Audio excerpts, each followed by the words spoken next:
अस्सलाम वालेकुम नाजरीन। पिछली किस्त में आपने देखा कि आरिक बुका ने अर्तुगरुल साहब के लिए जाल बिछाया था, जिसके बाद बरके खान का गद्दार आदमी क्यात बेनकाब हो गया था।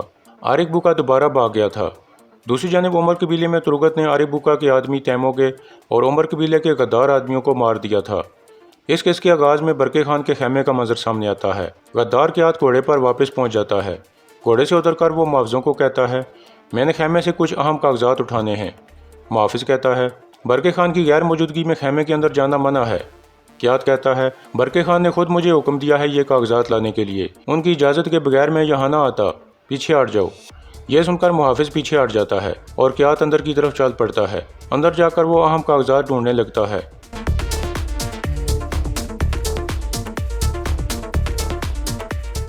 थोड़ी देर बाद उसे कागजात मिल जाते हैं।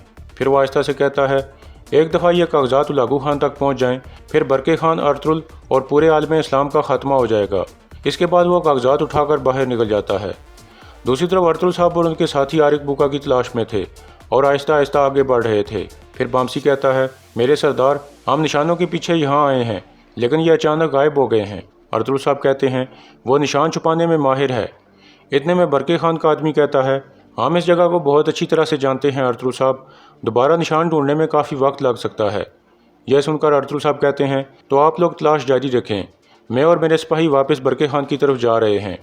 उन्होंने कहा था कि वो हमें कुछ अहम कागजात देंगे। यह कहकर अर्तुगरुल साहब और उनके सिपाही रवाना हो जाते हैं। दूसरी तरफ उमर कबीले में सिरमा मुंह लटकाए अपने खेमे में बैठी थी। इतने में अलबिलगे अंदर दाखिल होती है और कहती है, तुम्हारे चेहरे की तरफ देखकर मुझे शर्म आ रही है और तुम भी शर्म की वजह से अपनी आंखें नहीं उठा पा रही। अब हिसाब का वक्त आ गया है, बताओ मुझे तुमने ये सब क्यों किया। सिरमा आगे आकर कहती है, मैंने हर चीज़ अपने कबीले और अपने ख़ानदान के लिए की है बाजी। थप्पड़ मारकर अलबिलगे कहती है, देखो तुम कितनी गिर गई हो। बहन के तौर पर हमेशा मैंने तुम्हारी मदद की, लेकिन तुमने हमेशा मुझसे झूठ बोला। सिरमा कहती है, मैं ऐसा नहीं चाहती थी बाजी, मैं अपने आप को बहुत तेज़ समझती थी, लेकिन मैं गाफिल थी। मेरी कामअक्ली और भोलेपन की वजह से मैं उनके खेलों को ना देख सकी बाजी। मेरी लालच ने मुझे अंधा कर दिया था। मुझे सजाए मौत का खौफ नहीं है, लेकिन मैं खौफजदा हूँ कि आप दोबारा कभी मुझसे प्यार नहीं करेंगी। जब छोटे गलतियाँ करते हैं तो बड़े उनको माफ़ कर देते हैं। अगर आप चाहो तो मुझे मार दो, लेकिन मैं कसम खाती हूँ कि अगर एक और दफ़ा आपने मुझे माफ़ कर दिया तो मैं दोबारा कभी आपको शर्मसार नहीं करूँगी। मुझे अपना हाथ चूमने दें। अलबिलगे अपना हाथ पीछे कर लेती है। फिर सिरमा कहती है, अपनी जाहिल बहन को माफ़ कर दो बाजी। अलबिलगे कहती है, मेरी सज़ा से पहले तुम खुद को सज़ा दोगी। तुम अपनी लालच के मर्ज़ में जलती रहो। यह कहकर अलबिलगे बाहर निकल जाती है। दूसरी तरफ काय कबीले में आयमा खातून कह रही थीं, बताओ तुरगत क्या हुआ है। तुरगत कहता है, बेबौलत के बाद उसकी बहन सिरमा भी गद्दार निकली। उसने मंगोलों से सोना लेकर उमर कबीले का नया सरदार मुंतखब करवाया था। अल्लाह की मदद से हमने उस मंगोल को मार दिया है जो उनसे मिला हुआ था, और तास्कुन बे को भी अंजाम तक पहुँचा दिया है। आयमा खातून पूछती हैं, और सिरमा।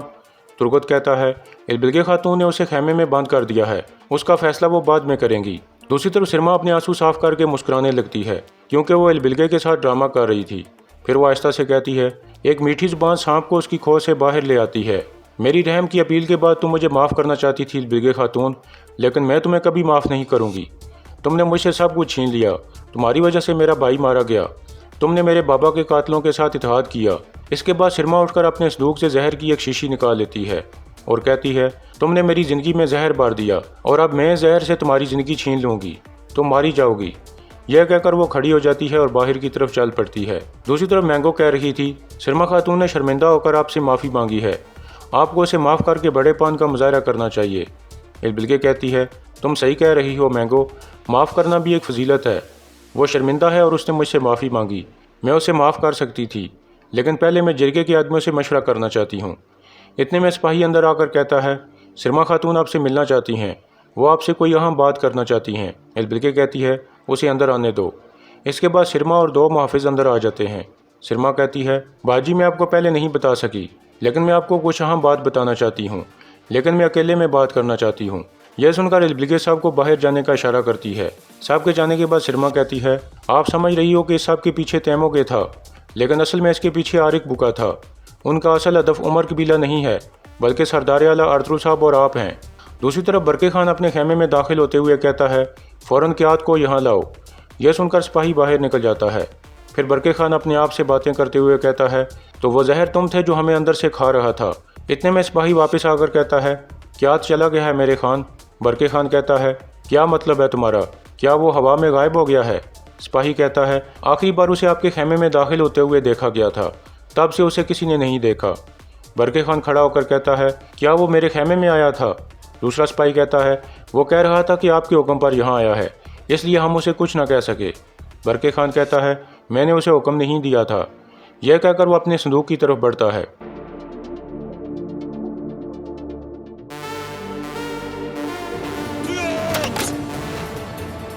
दूसरी तरफ बिल्के कहती है, वो क्या चाहते हैं? सिरमा कहती है, तुम्हारी ज़िंदगी। यह कहकर सिरमा उसके चेहरे पर जहर फेंक देती है और कहती है, तुम ये जहर निगलोगी बिल्के खातून, तुम मुझे जलाना चाहती थी, अब तुम जलते हुए मरोगी। इस तरह बिल्के नीचे गिर जाती है। फिर सिरमा कहती है, पहले तुम और फिर अर्तुल, तुम दोनों कब्र में एक दूसरे से मिलोगे।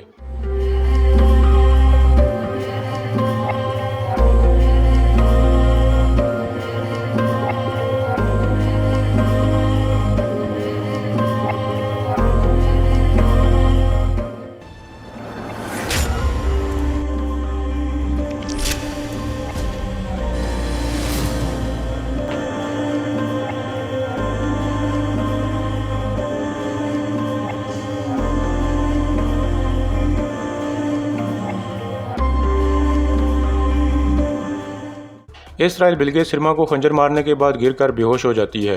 मैंगो बहुत परेशान हो जाती है। फिर वो जहर की शीशी देकर कहती है, इन्हें जहर दिया गया है, इन्हें फ़ौरन काई कबीले में आरतुक साहब के पास ले जाओ। यह सुनकर सिपाही बिल्के को उठाकर चल पड़ते हैं, जबकि सिरमा का यहाँ खात्मा हो जाता है। दूसरी तरफ अर्तुल साहब दोबारा बरके खान के पास पहुँच जाते हैं और सलाम के बाद पूछते हैं, क्या कोई मसला है बरके खान?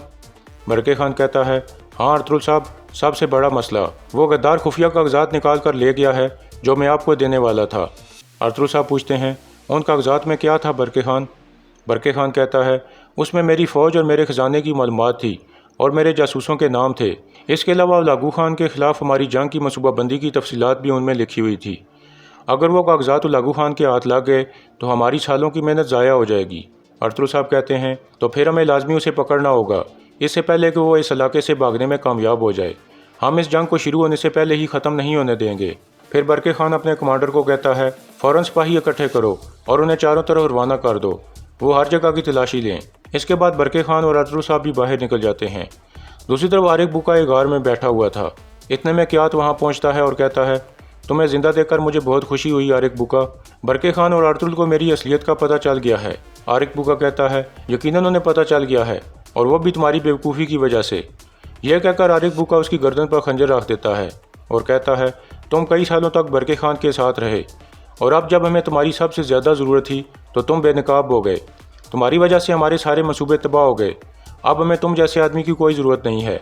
इतने में क्यात कहता है, मैं बरके खान के तमाम खुफिया कागजात साथ ले आया हूँ, उनके मंसूबे तबाह हुए हैं, हमारे नहीं। यह सुनकर आरिक बुका उसकी गर्दन से खंजर हटा लेता है। फिर क्यात कहता है, इन कागजात में बरके खान की फ़ौज, उसके जासूस और जंग की तैयारियों की तफसीलात लिखी हुई हैं। आरिक बुका कहता है, हमें ये कागजात लेकर फ़ौरन लागू खान की तरफ जाना होगा। क्यात कहता है, अर्तुल और बरके खान हमारी तलाश में होंगे। पहले हम उन्हें धोखे से गलत सिमत की तरफ ले जाएंगे और फिर उनके लिए एक बड़ा जाल बिछाएंगे। दूसरी तरफ बरके खान और अर्तुल साहब अपने सिपाहियों के साथ रवाना हो गए थे।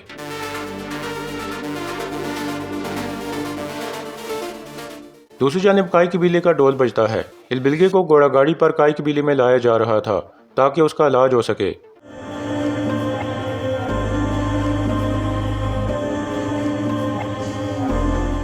फिर आयमा खातून पूछती हैं, क्या हुआ है बिल्गे खातून को? मैंगो कहती है, सिरमा खातून ने इनको जहर दे दिया है। यह सुनकर आयमा खातून कहती हैं, इन्हें फ़ौरन शिफा खेमे में ले जाओ।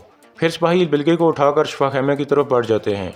खेमे के अंदर मैंगो हकीम आरतू को जहर की शीशी देती है, जिसे सूंघकर हकीम आरतू कहता है, यह मंगोलों का बना हुआ जहर है, यह आमतौर पर जानलेवा साबित होता है। हम अपनी पूरी कोशिश करेंगे, बाकी अल्लाह के हाथ में है। दूसरी तरफ अर्तुल साहब और बरके खान के सिपाही गद्दार के हाथ की तलाश में थे और कोई निशान ढूंढने की कोशिश कर रहे थे। अर्तुल साहब कहते हैं, इस रास्ते पर कोई निशान नहीं है, मेरे ख्याल में उन्होंने ये रास्ता इस्तेमाल नहीं किया। बरके खान कहता है, मेरे सिपाही हर तरफ तलाश कर रहे हैं, वो उन्हें ढूंढ लेंगे। इतने में एक सिपाही वहाँ पहुँचता है और घोड़े से उतरकर बरके खान को बताता है कि हमने कुछ आदमियों को मशरिक में खुफिया रास्ते की तरफ जाते हुए देखा है। उनके चेहरे ढके हुए थे। बरके खान कहता है, लाजमी वो क़ियादत के आदमी होंगे और खुफिया रास्ते से भागने की कोशिश कर रहे होंगे।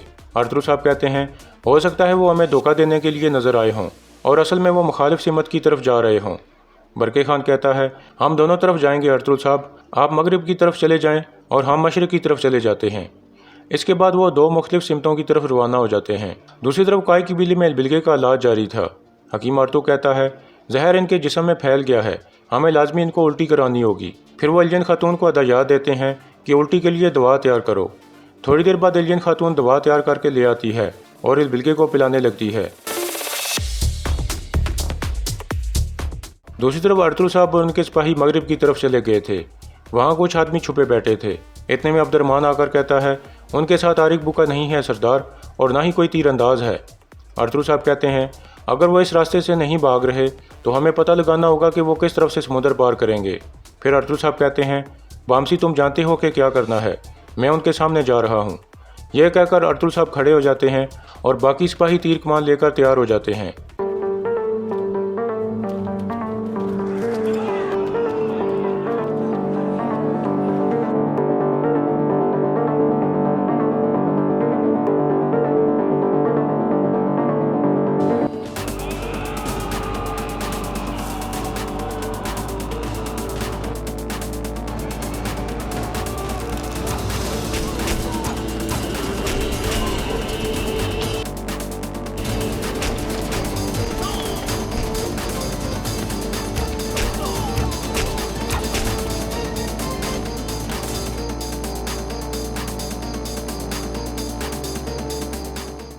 इस तरह एक मंगोल के अलावा सब मारे जाते हैं। उसको जानबूझकर जख्मी किया गया था। फिर अरतुगरुल साहब उससे पूछते हैं, बताओ क़ियादत और आरिक बुका कहाँ से भागने की मनसूबाबंदी कर रहे हैं। वो आदमी कहता है, मैं नहीं जानता। लेकिन फिर अरतुगरुल साहब तीर को पकड़कर घुमाते हैं, जिसके बाद वो आदमी कहता है, वो इस तरफ से नहीं बल्कि मशरिक की तरफ से भागने का इरादा रखते हैं और उन्होंने बरके खान के लिए जाल बिछाया है। बरके खान अपने ही आदमियों के हाथों मारा जाएगा। इसके बाद अरतुगरुल साहब कहते हैं, वो बरके खान को मारने वाले हैं बामसी, हमें फ़ौरन उन्हें बचाना होगा, चलो चलें। यह कहकर वो रवाना हो जाते हैं।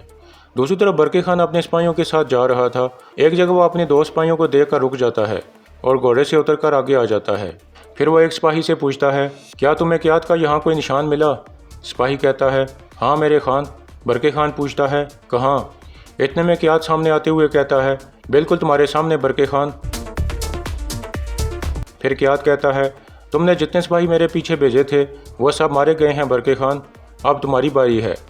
बरके खान कहता है, गद्दार, कई सालों से मैंने तुम्हें अपना बेटा समझा। मैंने तुम्हें वो चीज़ें दी जो दूसरे तमाम लोगों की पहुंच से बहुत दूर थीं। तुम तो शैतान से भी ज़्यादा बदतर निकले। क़ियादत कहता है, मैं कोई शैतान नहीं हूँ, बल्कि सिर्फ मेरे खान और अपनी ज़िम्मेदारी के साथ वफादार हूँ। अब तुम्हें पता चला कि हम कितने ताकतवर हैं। बरके खान कहता है, तुमने अहद किया था कि मेरे लिए अपनी जान दोगे, अब ऐसा ही होगा, लेकिन दुश्मनों के हाथों से नहीं बल्कि मेरे हाथों से। तुम्हारी मौत मेरी तलवार से होगी।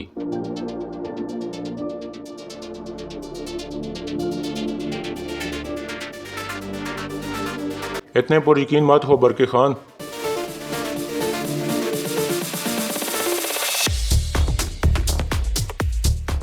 फिर आरिक बुका कहता है, शायद तुमने आरिक बुका का नाम सुना होगा, लेकिन अब तुम जान जाओगे कि मुझसे बचकर कोई भी नहीं जा सकता।